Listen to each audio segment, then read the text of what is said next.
Ազգային ժողովի մեծարգո փոխոսնակ, Կենտրոնական Ընտրական հանձնաժողովի հարգելի նախագահ, հարգելի գործընկերներ, մեզ հետևող սիրելի քաղաքացիներ, հունիսի 7-ին արդեն ընտրողներ եւ երեխաներ, աշակերտներ։ Լավ է, որ ազգային ժողով եք այցելել եւ չգիտեմ որքանով ուսանելի են այս նիստերը ձեզ համար հրապարակային խոսքի էթիկայի առումով, որքանով ուսանելի են հանրապես ընտրական համակարգերի մասին, բայց կուզեի այս ամբիոնից արձանագրեինք մեկ բան եւ պարոն Հովակիմյան ուզում եմ արձանագրել նաեւ ձեր ներկայությամբ, որ ընտրությունները որպես իշխանության ձևավորման միակ մեխանիզմ մեր երկրում կայացած է եւ այդ փաստը ընդունում է նաեւ ընդդիմությունը, որը 21 թվականին եկավ ազգային ժողով մեկ օրակարգով, եթե հիշում եք 21 թվականին օգոստոսի 2-ին, երբ որ մեկնարկեց 8-րդ գումարման ազգային ժողովի նիստերը, ընդդիմությունը եկավ եւ հայտարարեց, որ վերցրել են մանդատները մեկ օրակարգի համար, հեռացնել այս իշխանություններին եւ ամեն անգամ իրենց ընտրողներին տվեցին այդ խոստումը, որ շուտով այս իշխանությունները գնալու են։ Խոսքը մեր քաղաքական ուժի մասին էր։ Փողոցում հրահրեցին ինչ-որ իրենց ասելով շարժումներ, փրկության շարժումներ, հայրենիքի փրկության շարժումներ, դիմադրության շարժումներ տարբեր անվանումներով, բայց այսպես մենք սահուն հասանք 26 թիվ։ Մենք դրան չէինք կասկածում ընդհանրապես։ Մենք չէինք կասկածում ինչու, որովհետև գիտեինք, որ 21 թվականին այս իշխանությունները ձևավորվել են ժողովրդի քվեով։ Այս իշխանությունները ձևավորվել են մրցակցային հավասար ուղիղ ընտրապայքարի միջոցով եւ այդ ընտրությունների արդյունքները այնքան արժանահավատ էին, որ որևէ մեկը դա կասկածի տակ չէր դրել եւ այս իշխանությունների լեգիտիմությունը ապացուցվեց նաեւ այն փաստով, որ մենք հիմա 26 թվականի ապրիլի 15-ին քննարկում ենք 24-25 թվականների Կենտրոնական Ընտրական հանձնաժողովի գործունեության հաղորդումը եւ ընդդիմության այն հույսերը, կոչերը իրենց ընտրողներին նորից ընտրել իրենց եւ ձայն տալ իրենց, որպեսզի կան անեն եւս ինչ որ մի բան, չգիտեմ, այլևս որ ուրեմն գործողությունը պիտի իրականացնեն, Պարզ է, որ դրանք իրենց ընտրողներին մոլորեցնելու եւ այդ կոչերը ալնելու համար պետք է շատ մեծ ինքնավստահություն ունենալ որևէ հենք չունենալով, որովհետեւ միակ խոստումը, որով եկան խորհրդարան, ըստ էության իրենք տապալվեցին եւ այդպես կտապալվեն նաեւ 26 թվականի հունիսի 7-ի ընտրություններին։ Եվ երբ որ այստեղ խոսում են քննադատում են ընտրական օրենսգրքի փոփոխությունները, դիտորդական առաքելությունների, իրավունքների սահմանափակումները կամ վերջին ընտրական փոփոխությունները, որ կատարվեցին ընտրական օրենսգրքում, ես ուզում եմ ասել, որ հենց այդ ընտրական օրենսգրքի եղած սողանցքներն են, որ օգտագործվել են ընտրությունները կեղծելու համար։ 2001 թվականին լինելով ընտրական process-ների մեջ որպես տեղական միջազգային դիտորդ, ես ծանոթ եմ հանրապետականների Քոչարյանի իշխանության ժամանակ կազմակերպած բոլոր, եթե աշակերտները, երիտասարդները այստեղ լսել են իրենց ծնողներից կամ տատիկ-պապիկներից, ես դրանք տեսել եմ, ես դրանցով անցել եմ, ես ծանոթ եմ իրենց ընտրակեղծիքի ամբողջ բազային եւ այդ ընտրակեղծիքների դեմն առնելու համար էին, որ արվում են ընտրական օրենսգրքում փոփոխություններ եւ ստացվում էր, որ մեր ընտրական օրենսգիրքը իմ կարծիքով շատ գեր կարգավորումներ ունի։ Ես չգիտեմ որևէ այլ պետություն, որ ունենա ընտրական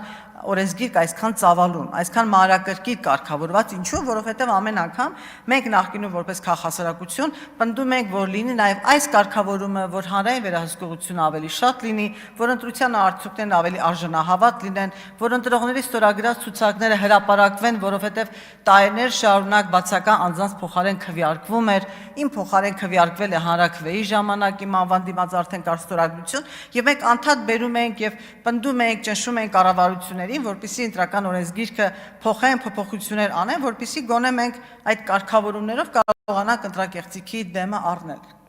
Եվ ես կարծում եմ, որ մենք այսօր այո ունենք շատ կարգավորված ընտրական օրենսգիրք։ Ես հույս ունեմ, որ մենք կգանք այն իրավիճակին, որ ընտրությունների ինստիտուտ այնքան ավելի կայացած կլինի եւ արդյունքներն արժանահավատ, որ մենք կսկսենք արդեն այնպիսի կարգավորումներ, օրինակ քարոզչության կանոնների վերաբերյալ կարգավորումներ, լռության օրվա հետ կապված կարգավորումներ, ուղղակի դուրս կհանենք ընտրական օրենսգրքից, որովհետև կարծում եմ այս էլեկտրոնային թվայնացման դարում լռության օր հայտարարելը կամ քարոզչության կանոններ այդքան խիստ կանոններ սահմանելը այնքան էլ տեղին չէ, բայց ժամանակին դրանք ժամանակի հրամայականն են եւ մենք դա անում էինք։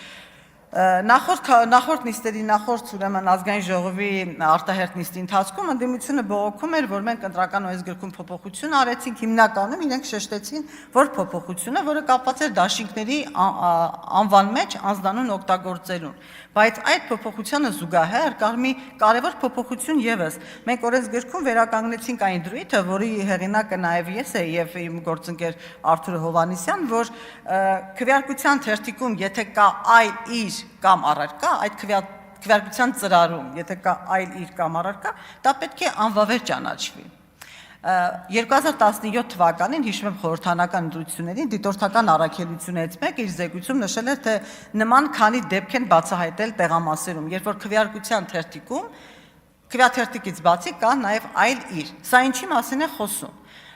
Դիտարկված 36 տեղամասերում 7 դեպքեր նման արձանագրվել։ Կարող է սա փոքր թիվ է, բայց ամբողջ հանրապետության համար դա կարող է զգալի թիվ դառնալ, որովհետև սա խոսում է ուղիղ ընտրողի ուղղորդման, ընտրողի քվեարկության վերահսկման մասին։ Քանի որ նոր ընտրական համակարգն այլևս գրիչ օգտագործել չի նախատեսում եւ նախկինում այդ կապույտ գրիչով, կանաչ գրիչով, կարմիր գրիչով հսկել, թե իրենց կողմից վերահսկվող անձը արդյոք կատարել այն ընտրությունը, որին իրենք հակել են, հորդորել են, համոզել են, խոստում տալով, ծրագրային խոստումը մեր ընդդիմությունը շփոթելով ընտրակաշառքի հետ, հակել են, որպեսզի նա քվեարկի այնպես, ինչպես ուզում է։ Այս դեպքում, քանի որ չկան գրիչներ, կա տարբերանշող ինչ-որ առարկա քվեարկության ծրարում դնելը։ Սա ուղիղ ընտրողի կամքի վրա ազդեցություն է, որը քրեորեն պատժելի է։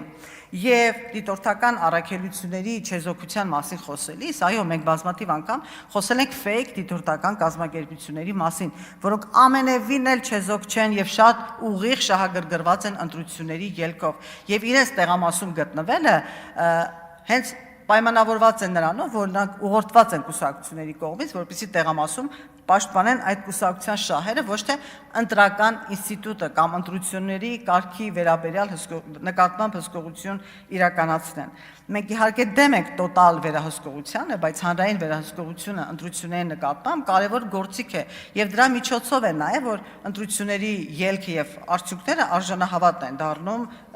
շատերիս համար։ Այստեղ պարոն Մինասյան, ուզում եմ անդրադառնալ ձեր կողմից հնչեցված այն կարծիքին կամ մտահոգությանը, թե մենք ընդունել ենք կամավորության մասին, կամավոր աշխատանքի մասին օրենք, բայց չենք կարգավորել, թե ինչպես կարող է այն կիրառվել։ Եվ ԿՀ-ին, ինչպես հասկացա, հարցում եք ուղարկել։ Հարցման անհրաժեշտություն էլ կարծում եմ չկար, որովհետև կամավորական աշխատանքի մասին օրենքը հստակ ասում է, որ կամավոր ընդգրկելու համար կնքվում է կամավոր աշխատանքի մասին պայմանագիր տվյալ կազմակերպության հետ։ Հետևաբար դա ոչ կարող է թաքնված աշխատուժի տակ որակվել, ոչ էլ առավելագույն նվազագույն ռեկվիզիտները օրենքում գոնե կան, ինչ պիտի նշվել պայմանագրում եւ երբեք այն չի կարող իրականում կամ փաստացի շփոթվել ընտրակաշառքի անվան տակ մարդկանց գումարներ տրամադրելուն։ Կամավոր աշխատանքի ինստիտուտը մեր երկրում արդեն իսկ զարգացած էր, մինչև մենք ընդունեինք օրենքը, բայց հիմա էլ կարող են շտաբերում կամ կուսակցությունները իրենց գործունեության մեջ ուղղակի խնդրում եմ ուշադրություն դարձրեք, որ մենք ունենք որոշակի վերապահում, որ դեպքերում չի կարող կամավոր աշխատանքի պայմանագիր կնքվել։ Եվ խոսքս ամփոփելով նորից ուզում եմ մեր ընտրողներին դիմել, հարգելի ընտրողներ, նրանք, որոնք հատկապես առաջին անգամ չէ, որ ընտրություններին են մասնակցում, դուք ինքներդ կզգաք, թե որքան ավելի ազատ եք ընտրատեղամասում, երբեմն նաև չեք գտնում տեղամասի տեղը, ինչու, որովհետև չկան տեղամասի դիմաց այն մեքենաների, մարդկանց կուտակումները, որոնք հուշում են, որ այնտեղ կա ընտրական տեղամաս, եւ որևէ մեկը ձեր ընտրությանը չի հսկում։ Դուք քվեախցիկում ազատ եք, դուք ընտրում եք ձեր ապագան, դուք տեր եք կանգնում մեր երկրում արդեն ձևավորված եւ արկա խաղաղությանը եւ խնդրում եմ քվեարկություն կատարելիս միշտ հիշեք, որ ձեր քվեն որոշում է վաղվա մեր օրը եւ վաղվա մեր օրը շատ ավելի լավն է լինելու, այսօրին լավն է, խաղաղ է, վաղը կբերենք ավելի պայծառ եւ խաղաղ օրեր։ Շնորհակալ եմ։ Հավանիչ տեսանյութը եւ բաժանորդագրվիչ նորությունները բաց չթողնելու համար